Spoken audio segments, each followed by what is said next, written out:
tout spécial Basangwa Congo et comme les biso na mesa sikoyo mbala moko pe tu ko pesa bino parce que Basangwa Congo bino boyiko yoka ndenge la kwa njila yembi kolala et comme na passe kolia na passe mboka ekei mais nazo informer bino na qualité ya combattant pe pasteur ya diaspora pe mosali na Nzambe messager Nzambe Congo et kozala divisé tie et kotika la 1 P indivisible. Oyo tout a lingi séparation to division au Congo akokufa parce que mboka wana eza mboka bilaka.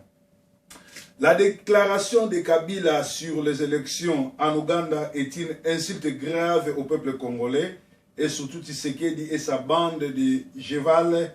Les Congolais désirent que Kabila ait un Moumemimaki. Il ne peut pas parler du dialogue avec le peuple congolais. Ba Congolais ba sepelité, ba Congolais ba anakanda parce que Kabila a Moumemimaki, Kabila za étranger, Kabila a boma ba Congolais, azali mutoko dialoguer na été. Alors déclaration mususu oyo ya mwana Kabila sali et ya mwana Tshisekedi sali ya Félix Tshisekedi ezali bongo déclaration moko et pesi susu ba Congolais pasi na mawa pe zedana tanga déclaration na bango. Déclaration ba utotindelanga awa Jonathan. Stop.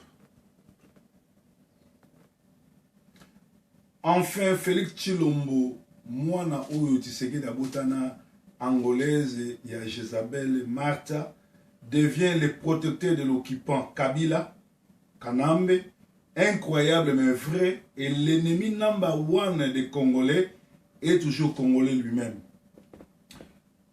Voilà le fils de l'opposant éternel congolais, Félix Tshilombo, menace quiconque se lèvera pour chasser Kabila par la force et son régime d'occupation. Rien n'était possible aux Congolais. La déclaration du livreur de Kwassa Kwassa à Bruxelles démontre bel et bien que l'IDPS famille, elle tribaliste, a bien encaissé 12 millions de dollars pour sauver Kabila et son pouvoir. D'ailleurs, Jeannette Kabila, la tante de Kanambe, a envoyé son tweet. Il a dit que Félix Tshisekedi et son père sont des côtés des Rwandais. Ce sont des agents de Rwanda depuis 2002.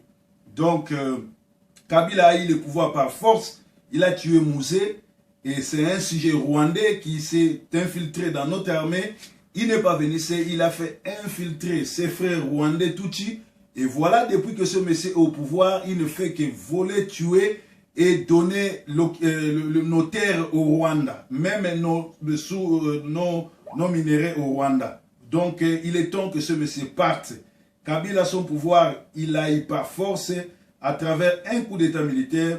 Mais par contre, Félix Tshilombo veut le faire partir démocratiquement et pourtant Kabila n'est pas démocrate, il ne respecte même pas la démocratie, même pas la constitution que lui-même a votée.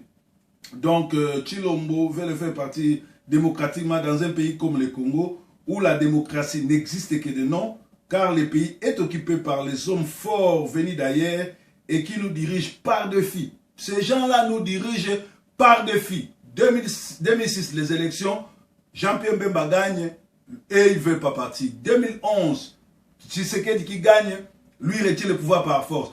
2016, le mandat est fini, il ne veut pas partir. C'est-à-dire, c'est un défi. Et là, il va en Ouganda pour aller provoquer les Congolais. Heureusement que Kabila, on n'attend plus rien de lui. Donc, il n'a plus rien à nous dire. Car la Constitution nous dit que le 19 décembre, il doit partir. C'est-à-dire, nous n'attendons plus rien de lui. D'ici là, dans 3 mois, il a un préavis de 3 mois. S'il n'organise pas les élections, il partira. De gré ou de force, il va partir. Il n'a plus rien à nous dire. Nous savons que le 19 décembre, à minuit, le peuple sortira pour chasser Kabila. Alors, qu'est-ce qui se passe? Tshilombo confirme qu'un traître collabo est plus dangereux que l'occupant lui-même. Car sans un collabo, on ne peut pas aussi parler de l'occupant. Pour ce faire, les Congolais doivent commencer par éliminer les collabos, c'est-à-dire l'équilibre de la force. Je vais vous expliquer ce que ça veut dire, l'équilibre de la force. Et vous avez vu un gars comme Vital Kamerhe, qui a toujours été dans l'opposition, mais il est l'opposant dans l'opposition. Vital Kamerhe qui se distingue par l'attribution de sida à nos jeunes filles à Kinshasa. Vital Kamerhe a le sida, il ne fait que les distribuer. Et partout où les gens décident pour le Congo, lui il est contre le Congo. Quand les gens n'aiment pas Vital Kodjo parce qu'il est l'ami de Kabila et il est là pour protéger Kabila, lui il va protéger Kodjo. C'est-à-dire Vital vient de prouver devant tout le monde qu'il n'a jamais été congolais et qui n'a jamais été pour la cause des Congolais. Donc, il faut commencer par les éliminer. Les collaborateurs comme les Tshisekedi père et fils, Kengo, Boshab, Mende, Kinke Mulumba, Francis Colombo, Zachary, etc. En principe, Tshilombo devait être le premier à réclamer le départ urgent de Kabila après sa déclaration sur les élections en Ouganda, car la ligne rouge que parlait son père vient d'être franchie, c'est-à-dire Kanambe et sa CENI n'organiseront jamais les élections dans les délais constitutionnels, mais au contraire, Tshilombo menace le peuple congolais qui veut à tout prix chasser les Rwandais, l'occupant l'assassin Kabila au pouvoir. Donc, Kanambe, Azasus Nalikamba Rolobate, Alingalingate Futo Benganaye, Pe Tomoni Lisusu Awa, Mwana Tshisekedi, Oyazali, grand collabo, Pe Alinga Mema, tribalisme, Nakati, il y a IDPS Nakati à Congo, et pourtant, Congo, Congolais, Tobazaïwa, Mobutu, Atika Biso, un pays ni, Pe Toko Kabwana Gate, parce que Luba, Babota, Nabangala, Babota, Nabayanzi, Babota, Nabapende, Babota, Nabatinyo, surtout, Toko Ndima Eloko Wanate.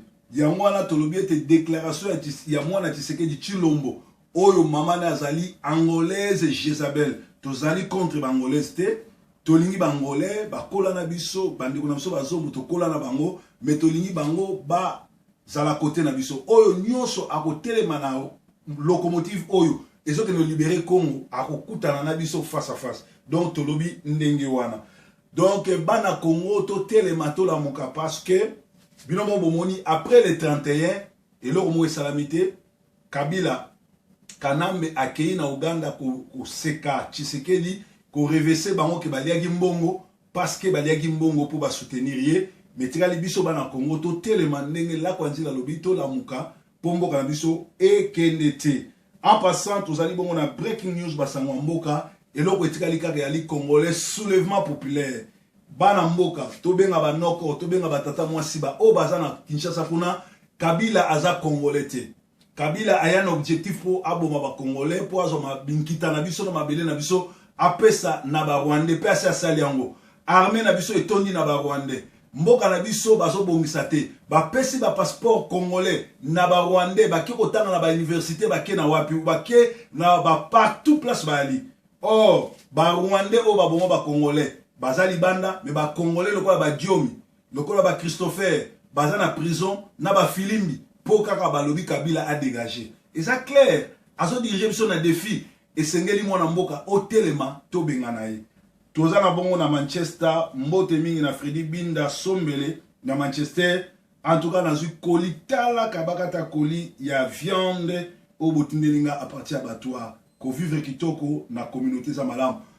Bana mboka ezali ko sakanate batutu ba ebirete ogi supu azalaki bongo na boloko azape na boloko na makala po bakangaki ye na aéroport passeport babotoli soki botie tembe na bobimisa bino ba photo na yalati teni ya prison ya makala na yebi ke bozo sala ba démarche bobimisa ye mata bobimisi eza histoire solo ogi supu sakayonsa oyo papa na ye azalaki moko ya banganga na bandal bandako nyonso tu otata na kota iloko la commissionnaire soka koti na bakisine papa na bino alinga ngata koteka lupango bana wana bazali lelo na bamalweka na bakingasani bamsusu kota aéroport bamsusu bakoma na babuma oyo baza ba victime ya tata bogi aliaki ndoki atikela mwana na ye pe mwana ne aye na mangembo aloki batu nyonso na mangembo soko zali muto sambelaka na mangembo luka délivrance parce que ezali secte ya banchor botala bilongi na bango botala gisement batu bauta kuna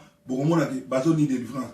Breaking news ezali basangwa komona bamboka na bino na pokwa lelo toniai kolobela Tshisekedi wa Mulumba na mwana na ye Tshilombo oyo azalaki livrer ya kwasa na Bruxelles bazaba collabo bazo travailler na Kabila pe balembo. Breaking news.